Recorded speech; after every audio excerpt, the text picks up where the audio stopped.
ওখানে যত আহত হয়েছেন নিহত হয়েছেন সব মর্মান্তিক ছিল। আমার ছেলেকে যেভাবে পুড়িয়ে দেওয়া হয়েছিল এটা তো আসলে গুম করে দেওয়ার জন্য পুড়িয়ে দেওয়া হয়েছিল, যাতে কোনো চিহ্ন কেউ কোনোদিন না পায়।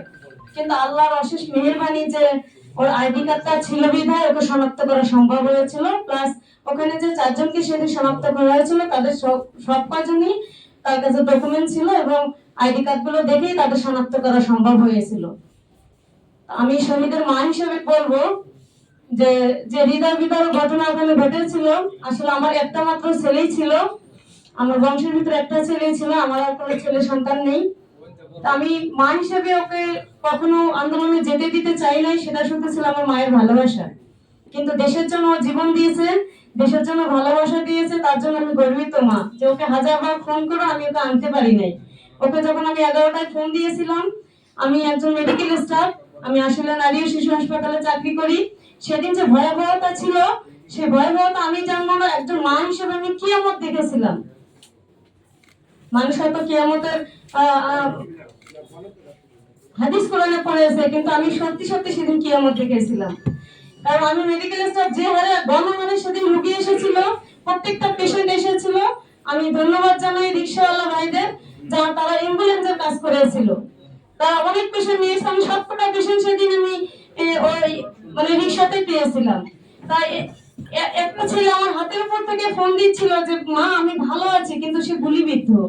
আরেকজন সন্তান আমার হাতের উপর থেকে ফোন আমাকে বলতেছিল আন্টি আমার জন্য আপনি দোয়া করেন, আমরা হয়তো বাঁচবো না, আপনি আমাদের জন্য দোয়া করেন। কিন্তু এই দৃশ্যগুলো দেখার পরও আমি ছেলেকে হাজারবার ফোন দিয়েছি যে বাবা তুমি বাসায় ফিরে আসো, তোমার আন্দোলনের প্রয়োজন নেই।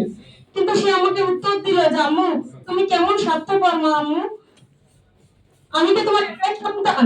রাস্তার ছেলে মেয়েগুলো কি তোমার সন্তান মনে হয় না? তারা কি তোমার ছেলে মেয়ে মনে হয় না? তুমি আমাকে কেন স্বার্থপর মায়ের মতো বাসায় রাখো? আমি তো বাসায় ফিরে যেতে পারবো না। পরে আমি আবার ফোন নিয়েছি যে বাবা তোমার একটা মেয়ে আছে, তুমি মেয়েটার মুখের দিক তাকিয়ে তুমি বাসায় ফিরে আসো, তোমার আন্দোলনের প্রয়োজন নেই।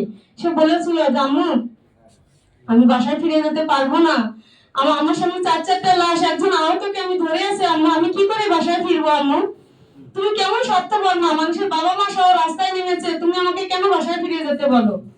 ওরা আমি আবার ফোন দিয়েছি যে বাবা তুমি বাসায় যদি না আসো প্রয়োজনে তুমি জাহাঙ্গীরনগর চলে যাও, ওখানে কোনো সংঘর্ষ হয় না, আমাদের হসপিটালে অনবরত গুলিবিদ্ধ রোগী আসতেছে, অনবরত পেশেন্ট আসতেছে, ডেড বসে আসা শুরু হয়েছে, তুমি ওখানে থেকো না বাবা, তুমি জাহাঙ্গীরনগর চলে যাও। তখন সে আমাকে বললো যে আম্মু তুমি কেমন আম্মু, আমি তো তোমার কিছু বুঝতেছি না, আমার ভাই বোনেরা যে মারা যাচ্ছে গুলি খাচ্ছে, আমি তাদেরকে ফেলে কিভাবে আমি জাহাঙ্গীরনগর যাবো আম্মু? ওখানে তো কোনো সংঘর্ষ হয় না, আমার ভাই বোনদের রাস্তায় ফেলে আমি কি করে তুমি আমাকে জাহাঙ্গীরনগর যেতে বলো? পরে যখন আমি আবার ফোন দিয়েছি, লাস্ট ফোন সে বললো যে আম্মু তুমি আমাকে কেন বারবার ফোন দিয়ে বিরক্ত করতেছো? আমি যদি শহীদ হই আম্মু, আমার আইডি কার্ডটা দেখে তুমি আমাকে শনাক্ত করে নিয়ে যাইও। কিন্তু আমার ছেলের কথাটা আল্লাহ তাআলা হয়তো বা কবুল করেছেন। স্বৈরাচার সরকার আমার সন্তানকে মেরে গুম করে দেওয়ার জন্য পুড়ে ছাই করে দিয়েছে, কিন্তু ওর আইডি কার্ডটা কিন্তু পুড়ে যায় নাই। কিন্তু এই যে সন্তানগুলো আমার হাতের উপরে ছিল, তারা যে এইভাবে কথাবার্তা বলতেছিল, কিন্তু আমার ছেলেটা মৃত্যুকালে গুলি খাইলে তো মানুষ মারা যায় না সাথে সাথে। আমার ছেলেটা অথবা শুধু আমার ছেলেকে না, সে 2000 সন্তানকে সে স্বৈরাচার সরকার এইভাবে মেরেছে, 6জন সন্তানকে পুড়িয়ে দিয়েছে আমার সন্তানের সাথে। তাহলে এই সন্তান যেভাবে আমার সাথে আহাজারি করতেছিল, আমার সন্তান কত না চিৎকার করেছে, কত না কান্নাকাটি করেছে, কত না বাঁচার চেষ্টা করেছে। হয়তো মনে করেছে আল্লাহ তুমি আমাকে সাহায্যকারী হিসেবে কেন আমার কাছে বাবা মাকে পাঠাচ্ছ না, বাবা মা কাউকে পাঠাচ্ছ না, আমাকে কেন হাসপাতালে পৌঁছে দিচ্ছে না, আমাদের যে নির্মম ভাবে পুড়িয়ে দেওয়া হচ্ছে, আমার বাবা মা কিভাবে সংবাদ পাবে?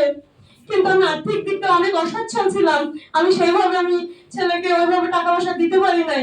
সেদিন আমার কাছে সে টাকা চেয়ে নিয়েছিল, সে ফোনে মিনিট কাট ভরবে, কিন্তু সে ভরার সুযোগটা পর্যন্ত হয়তো বা পায় নাই। ও আমরা যখন ওর লাশটা পেয়েছি, ওর হাতের ভিতরে ওর ফোনটা ছিল, কিন্তু কোন মৃত ব্যক্তি তো ফোন হাতে নিতে পারে না। আমার সন্তানকে জীবিত অবস্থায় তারা মেরেছে। সে আমাকে জানাতে চেয়েছিল, ফেসবুকে জানাতে চেয়েছিল যে আমাকে নির্মমভাবে পুড়িয়ে দিচ্ছে আম্মু, তোমরা এসে আমাকে নিয়ে যাও, আমাকে বাঁচাও। কিন্তু সেই সুযোগটা স্বৈরাচার সরকার আমাদেরকে দেয় না, আমার সন্তানদেরকে দেয় নাই। ওদের নির্মমভাবে যেভাবে পুড়িয়ে মেরেছে, সেই হাহাকারগুলো আমরা শুধু মা, আমরা আসলে মেনে নিতে পারি না, যেভাবে আমার সন্তানদের পুড়িয়ে মেরেছে। ও কত না চিৎকার করেছে, আমরা শুধু একটু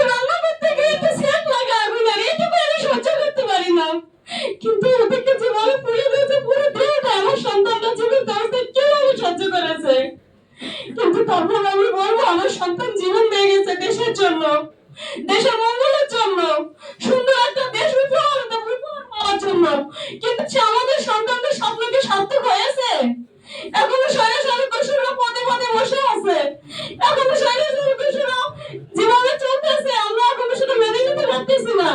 আমাদের সন্তানদের স্বপ্ন, আগামীতে যারা সন্তানরা জীবিত আছে, বাংলাদেশের যারা নাগরিক, তাদের দায়িত্ব তাদের কাঁধ মিলিয়ে দেশটাকে সুন্দর করে সামনের দিকে এগিয়ে নিয়ে যাওয়া। কিন্তু আমরা নিজ নিজ দায়িত্ব থেকে কতটুকু আমরা করতেছি? আমরা কেউ করতেছি না। আমাদের দায়িত্ব সেভাবে আমরা পালনই করতেছি না। যদি পালনই করতাম, আমি নিজ একজন নাগরিক হিসেবে আমার যতটুকু দায়িত্ব ততটুকু করলেও দেশের জন্য একটা ভালো কাজ হবে, কিন্তু সেই কাজটুকু কিন্তু হয় নাই।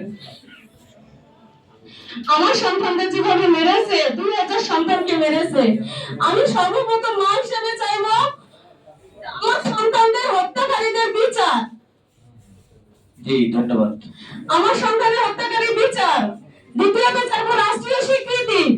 আমাদের সন্তানদের এই সরকারকে স্বীকৃতি দিতে হবে এবং আন্তর্জাতিক লেভেলে আমাদের সন্তানদের স্বীকৃতি দিতে হবে এবং তার সংবিধানে লিপ্ত থাকতে হবে। আমি চাই সাংবাদিক ভাইদের কাছে কিছুক্ষণ আগে একজন ভাই বলে গেল যে তিনি তাদের পক্ষে থাকবে, কিন্তু আমি সাংবাদিক ভাইদেরকে বলবো সুন্দর একটা দেশ উপহার দিতে গিয়ে তারা পক্ষে না, পুলিশ যেমন সরকারের কাছে বিক্রি হয়ে গেছিল, আপনারা কেউ কারোর কাছে বিক্রি হবেন না। আমি চাই আপনারা সৎ এবং নিষ্ঠার সাথে কাজ করবেন, সত্যটাকে সামনে নিয়ে আসবেন। আমি যতটুকু জানি আমার সন্তানকে যেভাবে মেরেছে, আশুলিয়াতে যে ভয়াবহ ঘটনাটা হয়েছে, আমি খুব দুঃখের সাথে জানাচ্ছি যে আমাদের যে ডাক্তার সালাউদ্দিন স্যার আছেন, ডাক্তার দেওয়ান সালাউদ্দিন সাবেক এমপি, উনি পুলিশ বক্সের ওখানে একটা নেম প্লেট বসায় দিয়েছে শুধু এক শহীদের নামে, কিন্তু আমার কাছে তো সব শহীদ সমান, কারণ আমার মা। উনি এক নামে ওখানে কেন ওখানে শহীদ নামে তার নামে চত্বর করবেন? আমরা চাই আমরা শহীদ পরিবার চাই যতগুলো নাম ওখানে আছে সবগুলো শহীদের নাম ওখানে থেকে একটা স্মৃতিস্তম্ভ স্থাপন করা হবে। অসংখ্য ধন্যবাদ আপনাকে, অসংখ্য ধন্যবাদ। আমি